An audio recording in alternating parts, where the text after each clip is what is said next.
Hey guys, I'm Doggone. Welcome back to the Utopia Baseball League Spring Training 2019. Just wanted to make a quick run through of happenings, happenings, and all right. Well, let's start with injuries. Big bad injuries. Uh, there's some fairly serious ones here so far. Um, BC Brawlers lost pitcher starter Hugh Merrill while running the bases. Torn quad while running the pitchers aren't supposed to. He's expected to miss 4 weeks. The Brawlers also lost closer Jose Trujillo.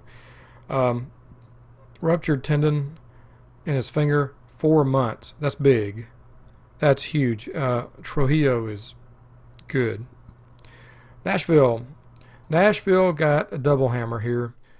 Felipe Rubio, 6 months, radial nerve decompression surgery, and Dave Pico, torn rotator cuff. Terrible news for my colleagues at the Isotopes. Terrible news for Sean. God, that just completely sucks. Vegas, the Lloyd Vegas Aces. Callahan injured running the bases, plantar fasciitis, 6 weeks. That's bullshit. I call bullshit on that. Plantar is painful, but it's not going to, whatever. It's not going to cost 6 weeks. Are you kidding me? Throw a golf ball on it, man. Let's see. The fighting Eni also got hit pretty bad. The Eni rotors. Madison and Radmond both got hit pretty bad. Rick Lester out 4 weeks with tendonitis in his biceps. Bobby Daniel of the Railroaders, partially torn labrum, 3 months. I hear that in real life, a partially torn labrum is almost nothing anymore. And also in real life, I've heard that players come back from Tommy John stronger than ever because they go more holistic with health, diet, exercise. But anyway, neither here nor there. I still have problems with OTP's injury model. I think it's simplistic and stupid. But anyway, it's just me bitching. Virginia Beach Bums, formerly the Chesapeake Tourists. Julian Casillas, closer. Strained his hammy is out for 4 weeks. Tijuana reliever Lucio Pacheco will miss 7 weeks. And here's the big one. Big one for Madison. Reliever Jose Hernandez, a guy they've come to count on. Shoulder inflammation, 8 months. He's going to miss the entire year. Jose Hernandez. So that's the injury report so far. In transactions, pardon me. Oh man, wait a minute. This is supposed to be major transaction. I guess it was. February. Let's go back to October. Oh, it's probably more than I can talk about. Yeah, more than I can talk about in transactions in the off season. I think in fact I covered a lot of it up through November. What about December? Madison signed. Madison found this guy Tangles Castillo internationally and signed the kid to a major league deal of $1.4 million a year. That $1.4 million gets replicated annually. It doesn't drop. Let's see. Winnipeg took a chance on outfielder Woody Dixon. Louisville signed Roberto Gaete. I like Roberto. And Jorge Silva. And that was it for December. January. Richmond signed free agent Casey Garner. 2 years at $3 million a year. Garner was one of the top guys on the free agent board. So that's a good deal. Good signing in my opinion. I extended Jose Cantu on 3 years at close to $9 million, so $3 million per year. Cantu was he drove me a hard bargain. I thought I should have gotten him a lot cheaper than that, but he He wouldn't allow it. So I went ahead and signed him up. I think he's got the potential to be a number 3 guy pretty soon. So Raleigh traded Juro Noguchi to Winnipeg. Juro Noguchi to Winnipeg for $500,000 in cash. The Chimps signed Julio Gonzalez, starting pitcher, and Virginia Beach Bums free agent started pitcher Dave Gilmore. February.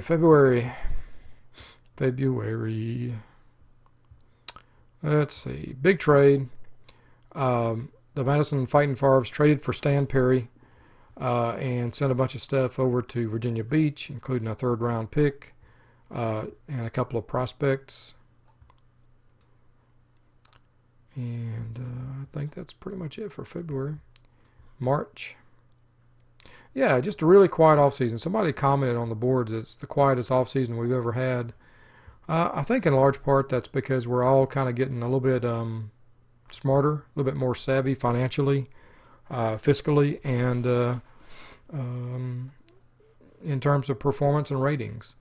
We're not automatically extending people to outrageous contracts. We do sometimes, but we think about it. We do a lot of soul searching before we do it. So I think kind of collectively we've learned a lot of things as a league. And anyway, I think the biggest news of the offseason was that of course that Raleigh released Abdurrahman. No, the biggest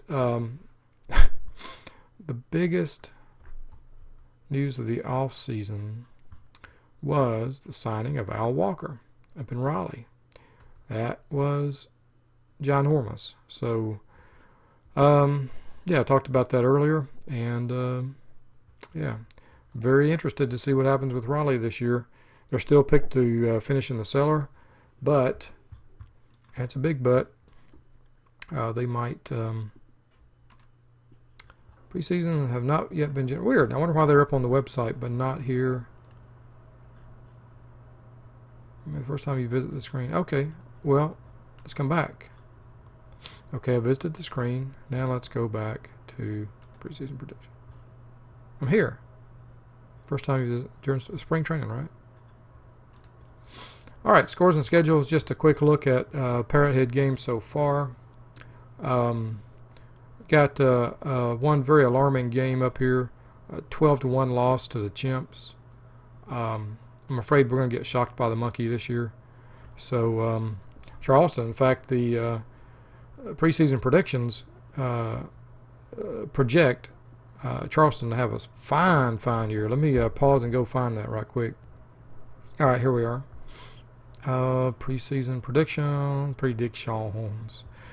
Yeah, Charleston predicted at 80-64, a fine record. We're predicted 86-58. Good. I'll take it, man. I'll take it. With a bunch of home runs and 5 stolen bases over my dead body. Charleston, look at this. Projected to have 168 stolen bases. They're going to be stealing bases on me right and left. I have to do a base check every time Charleston comes to visit. Do a base count. Sort of like doing a bed check. Raleigh, 234 stolen bases to lead the East League. Good night. Radford, you're stealing too many bases. Don't steal so many bases, Radford. The interesting thing to me about our pick, our projection at the top, you don't see any of our Key West batters projected in the top 10 hitters, and you only see one guy in the pitchers, and that's Ramon Ramos. And look at that, we're projecting another fine year for Ramos, 2.33 ERA, and oh my goodness, 156 innings. I'll be happy to get 156.1 innings out of him. 240 innings for Augusto Hanaro. That's awesome if he can make that. So if Ramos can, if we can get this kind of numbers out of Ramos, I'll be pretty happy. But Ramos has come back from the offseason wrecked. That and the fact that the Key West roster is full now of veteran players. The demographic bubble has advanced in the Key West roster. And I keep bringing them back because I can't bear the thought of letting them go.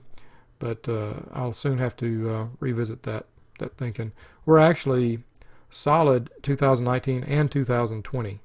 So let's see if I can find it. Front office and salaries. There's a good look at our front office. Ain't no big secrets here. We got 23 milli in the bank. We got $6 million for extensions, a $3 million budget.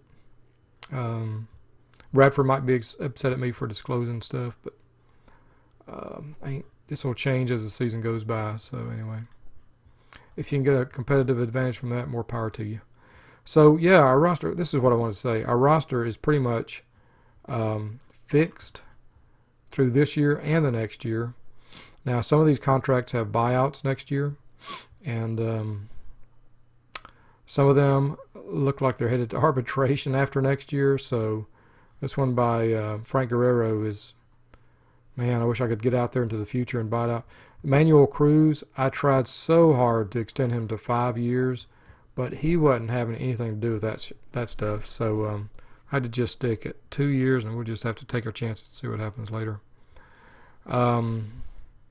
What else? What else? I guess that's about it.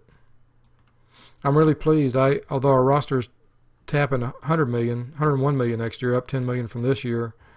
It's stable. We can afford it. So for once, we're not pinching pennies in squalor. Yeah. Here you see Jose Cantu. You can see his extension taking place after this year.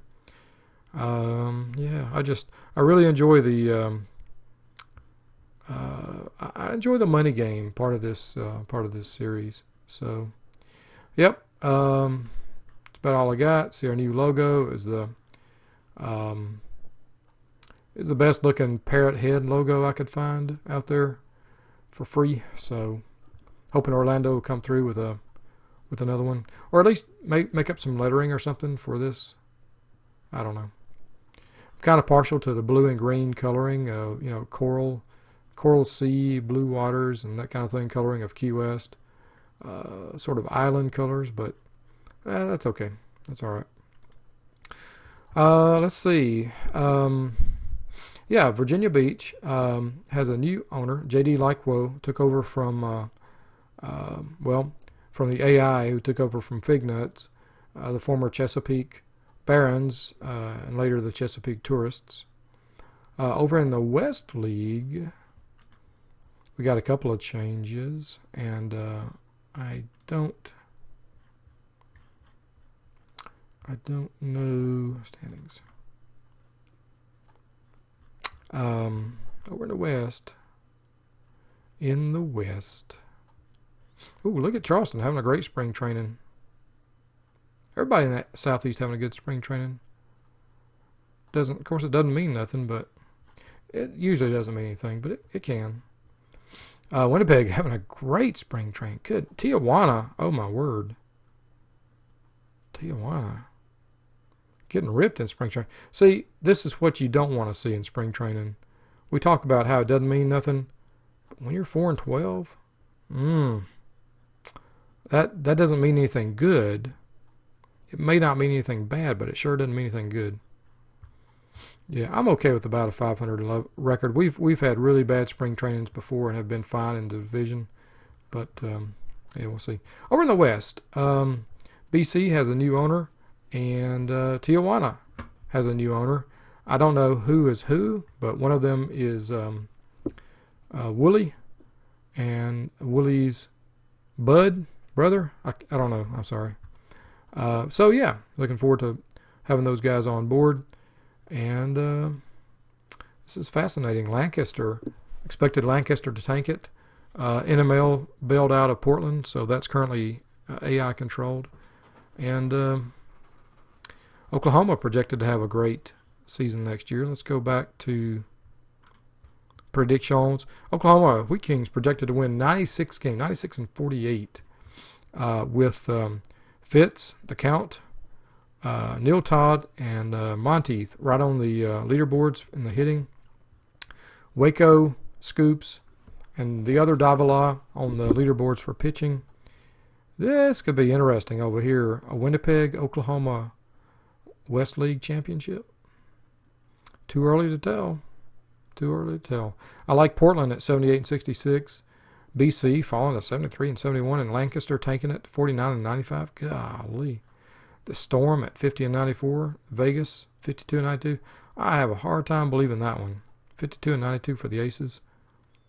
But the Tijuana Cabrones should give Oklahoma a good run for the money. All right, guys. Well, I'm going to cut it here. That's all I got for now. And I'll get back to you next time.